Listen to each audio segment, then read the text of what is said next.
Alright, what's up guys? My name is Zack, and for the last 7 days, I've been driving the 2025 Ram 1500 RHO. Up front is a 3.0 liter twin-turbo inline-6, and down below is an 8-speed automatic transmission. Now, I am super excited to be making this video for 2 reasons. First of all, I've been able to drive this truck around for the last week, and I have adored it, and I am excited to share with you why that is. But the second reason is that this is the new top dog for the Ram brand in terms of performance trucks. The TRX is gone. That was the supercharged V8 truck, and this has somewhat taken its place, although we'll talk about later on how that's kind of not the truth. But if you would like to submit your own vehicle and have it reviewed here on the channel, you can head on over to my website, zackpradel.com/submit. It's a quick and easy submission form. It takes under a minute to fill out, and I come out to you. And if you'd like to see all my videos weeks or sometimes months in advance, you can head on over to my Patreon for only $5 a month.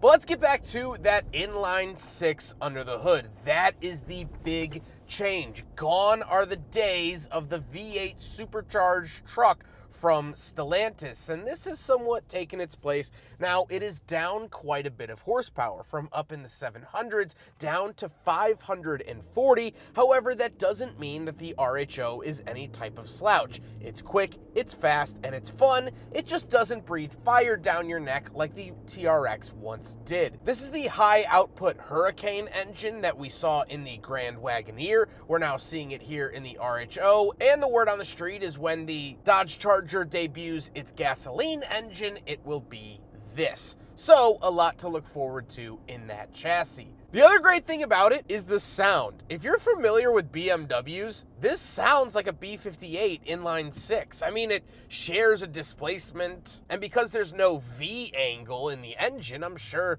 that's why it sounds that way, but when you really get on it, it kind of sounds like a Beamer truck, which is kind of funny, and honestly, I like it a lot.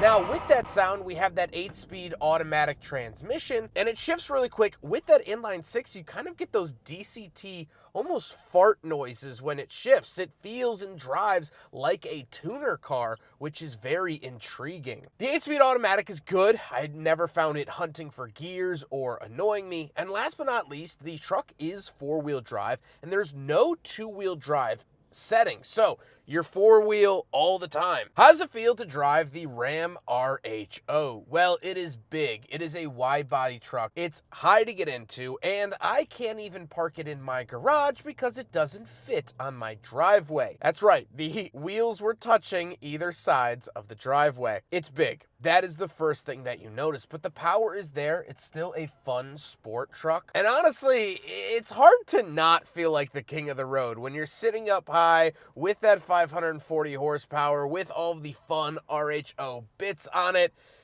It's a good time. It's a good time. With that stuff out of the way, let's talk about the interior. Well, in front of me, I get a completely digital gauge cluster. I think it's clear. I think it's easy to read, easy to find stuff, and we can swap through a bunch of different screens to give even more information if the standard stuff isn't enough. I like Stellantis' use of this. I think they have good frame rate refreshment. However, the old Challengers used to count every single number in terms of speed. You no longer get that in the RHO. It will skip numbers if you're accelerating fast enough. On the steering wheel, on the left, we have some selectors for that gauge cluster screen, as well as phone options. And off to the right, we have our adaptive cruise, as well as our hands-free cruise control. So I will do a separate video showcasing that. However, I think it's a decent system, especially in this classification of trucks. Since the Raptor doesn't get Blue Cruise, it's nice to see that here. It's not the most advanced system I've ever used, but hey, it's here,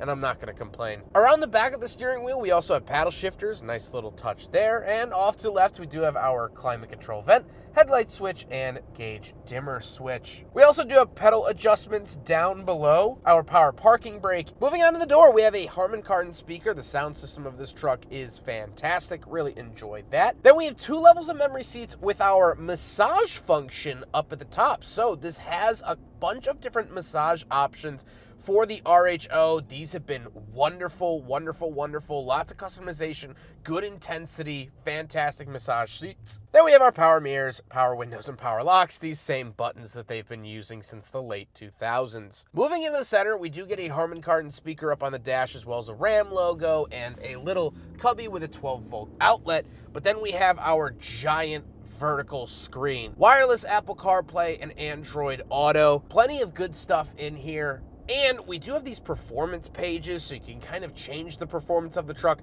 like you would a Scat Pack or Hellcat Charger Challenger. So I like that customization. We can also put the suspension and whatnot into Baja mode, which is just fun to see. And although I don't love how vertical the screen is, I'm a much bigger fan of horizontal screens. I do think that the backup camera has been phenomenal. Very high quality, very helpful when parking this giant beast. And sometimes, even at this price point, you don't get great cameras from other manufacturers. Ram has made that a priority, and it is nice to see. Down below, we do get some physical buttons for our trailer brake adjustments. We have 4 auxiliary switches so we can wire things to, as well as we have 3 USB-Cs, 3 USB-As, and an HDMI port that we'll talk about in a second. But back off to the left, we have our RHO and drive mode select. Really love to see this, and again, you can customize a drive mode, which I basically leave everything in sport besides stability. I leave in street mode. And then we have our 4-wheel drive settings. So we have our hill descent control, automatic start stop on and off, as well as 4-wheel drive auto, 4 high, 4 low, and axle lock. And we have launch control. Very few vehicles that have massage seats also have a launch control, so let's test it out. All right, for launch control, it's very easy. You hit the button, it'll beep, left foot brake.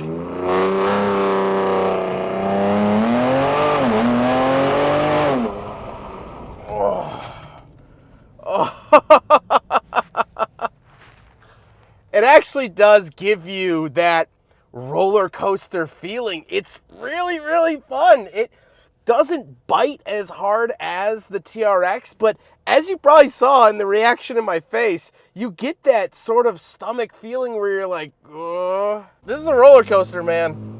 Oh man, that's fun. Moving back into the center, we get our wireless chargers underneath that platoon of USB chargers. So that HDMI port is for this, not my very clear reflection, but push this power button, we have a passenger screen. So very, very cool. This is very fun. You could also find this on the Cherokee and the Wagoneer, or the Grand Wagoneer, excuse me.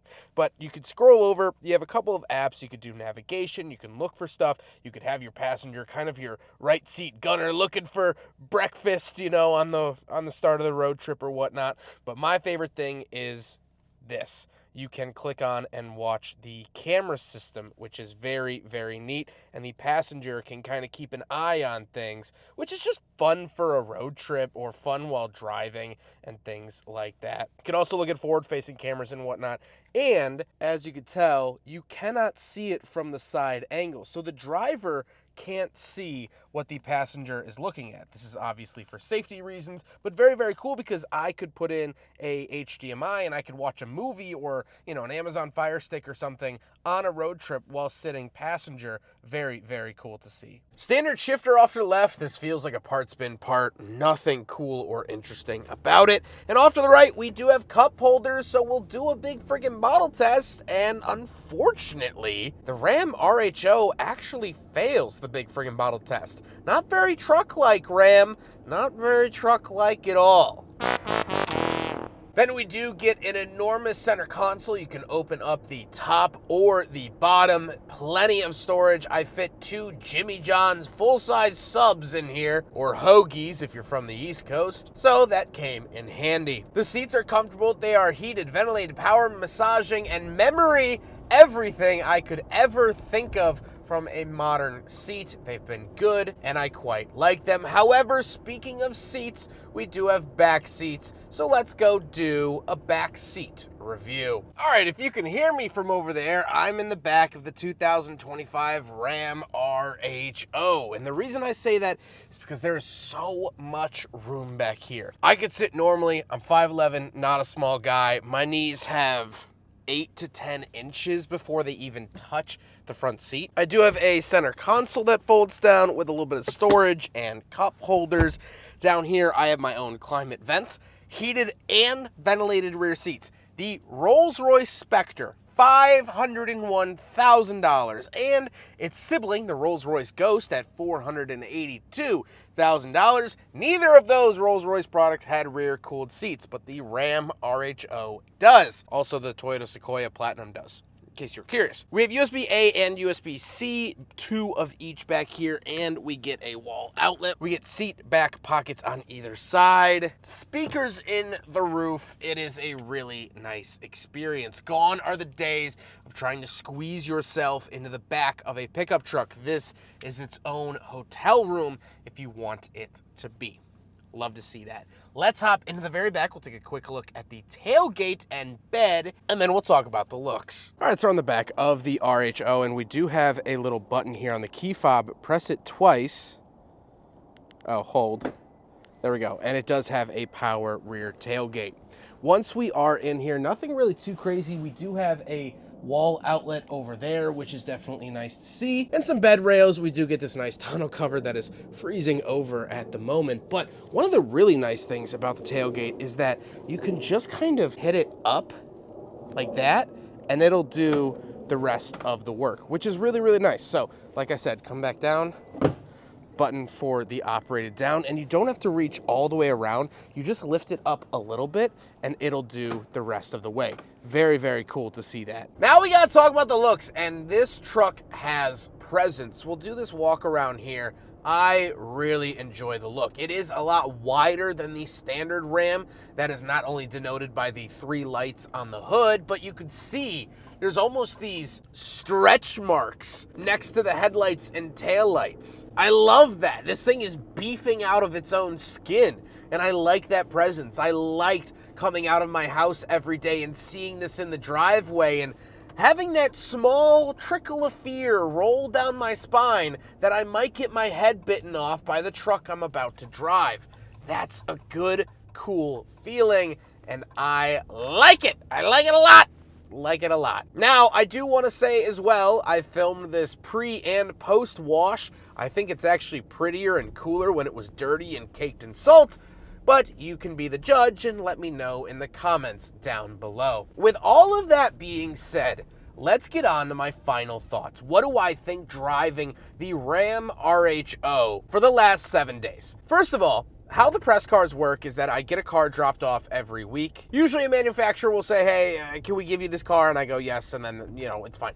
I asked Stellantis for this. I wanted to drive the RHO so bad. I said, please, Stellantis, let me borrow your truck. I didn't actually have to beg. It was 2 emails, and they're like, all right, you're set up. And I was like, cool, thank you. I was so excited by this because I really do like the Hurricane engine. I think it's a good engine. I think it's solid, and I was excited to hear that they put it into the Ram. I also love the way that this truck looks, as I just mentioned and raved. I think it looks spectacular. It has the road presence that I want out of a Ram product, and that is to scare the shorts out of whoever I'm behind. But then there's the elephant in the room, or should I say the rhino in the room. This truck is replacing something that was, on paper, better. The TRX is a better truck. It's faster. It's more terrifying. It's more of everything that this truck wants to be. And so what are my feelings on that?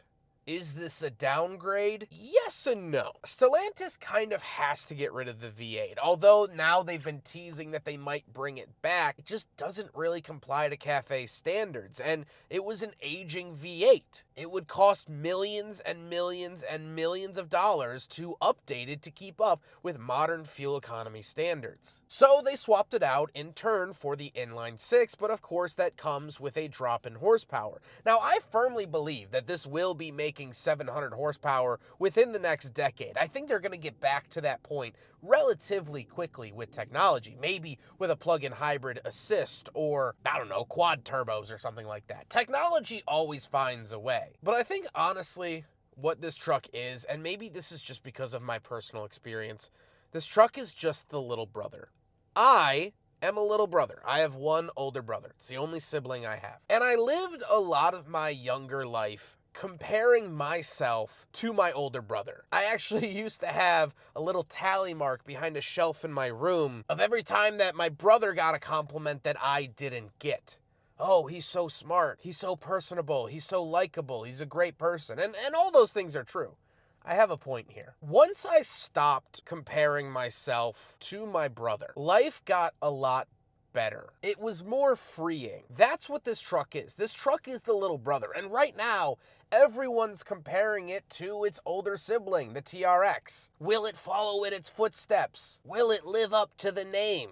And I think it was a good thing that Stellantis didn't name this the TRX and gave it its own identity. So a lot of media outlets and people will say, oh, the drop in horsepower, it's not good. Stellantis is moving backwards, X, Y, and Z. But this truck is great for other reasons. Right off the bat, it's more affordable. Now, I know saying that a base $70,000 truck is more affordable. The price came down. I also like that this does feel new. Although I loved the TRX, that power plant had been used in so many different vehicles. We saw it in the Hellcat. We saw it in the Durango. We saw it in the Cherokee. I mean, a Hellcat engine, at least here in Chicago, you could find on the side of the road. This is new. It's opened up new doors for tuning, a new challenge, a new strategy. Not to mention, I think the biggest thing is that Stellantis is still making something like this. It might not live up to the TRX, but man, they're building something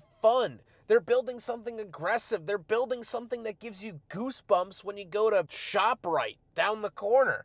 Now, it's going to be a struggle to park it at ShopRite, but man, are you going to have fun going. I think we need to appreciate the fact that this truck even exists and not belittle it for not living up to its sibling Shadow. This is the truck that went to art school. This is the truck that was shy at Thanksgiving. This is the truck that does things a little bit different. But different isn't always bad. I've loved my time with this truck. I love the RHO. I think it's wonderful. I think it's fantastic. And it's been such a privilege to drive around. It's cool. I don't know. It's just cool. So, ending point, don't throw the baby out with the bathwater. Give the RHO a second look because I think you really will like it once you get into it. I understand on paper it might be a hard sell, but from where I'm sitting, the massage I'm getting, and the power I'm feeling, it gets 2 thumbs up from me. I hope you guys enjoyed the video. Huge thank you to Ram and Stellantis for letting me borrow their RHO for the last 7 days. Huge thank you to G. Schmidt for facilitating the cleaning and delivery of this vehicle. And of course, the Midwestern Automotive Media Association. But from one younger brother to you, thank you guys so much for watching. Don't forget to rate the video, comment on the video, and subscribe if you really liked it. Take care, guys.